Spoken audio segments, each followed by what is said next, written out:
మళ్ళా రీడిఫైన్ చేయాలి మనం. ఇప్పుడు వర్క్ అంటే ఏంటి? ఇంట్లో పని చేయటము, లైక్ మన ఇంటికి పని వాళ్ళు వచ్చారు అనుకోండి, అదొక వర్క్. హోటల్లో జాబ్ అనేది ఒక వర్క్, సాఫ్ట్వేర్ అనేది ఒక వర్క్, డ్రైవింగ్ అనేది ఒక వర్క్, ఒక కంపెనీ నడపటం అనేది ఒక వర్క్, పోలీస్ జాబ్ అనేది ఒక వర్క్, బడ్డీ కొట్టు నడపటం అనేది ఒక వర్క్, ఎనీథింగ్ ఇలాగా వర్క్ అనేది ఇలా డిఫరెంట్ వాటి కింద అవుతుంది. రియల్ ఎస్టేట్ అనేది ఒక వర్క్, ఇట్లాగా బోట్ నడపడం అనేది ఇంకొక వర్క్, స్విమ్మింగ్ చేయడం అనేది కూడా ఒక వర్క్, లైక్ గజయితగాళ్ళకి ఇట్లాగా.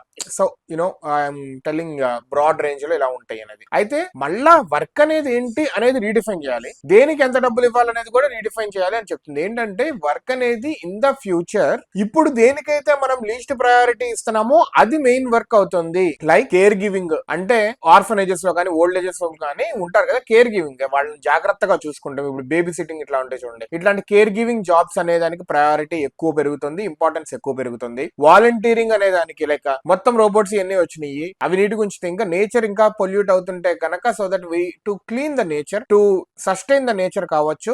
ఇంకా మనసు పెట్టి చేసే పనులకి వాలంటీర్ చేయటము అనే దానికి వాలంటీరింగ్ అనేది నెక్స్ట్ ఇంపార్టెంట్ వర్క్ అవ్వచ్చు. అదే విధంగా కమ్యూనిటీ బిల్డింగ్ అనే దానికి కూడా నెక్స్ట్ ఇంపార్టెంట్ వర్క్ అనేది అవుతుంది. ఎందుకంటే మొత్తం రోబోట్స్ ఉంటే లైక్ మనసుకి లైక్ మనుషులతో మాట్లాడటం ఇవన్నీ తగ్గిపోతాయి. సో దట్ కమ్యూనిటీస్ లాగా రావచ్చు అని చెప్పి ఇది ఇంపార్టెంట్ వర్క్ అవుతుంది నెక్స్ట్ ఫ్యూచర్ లో.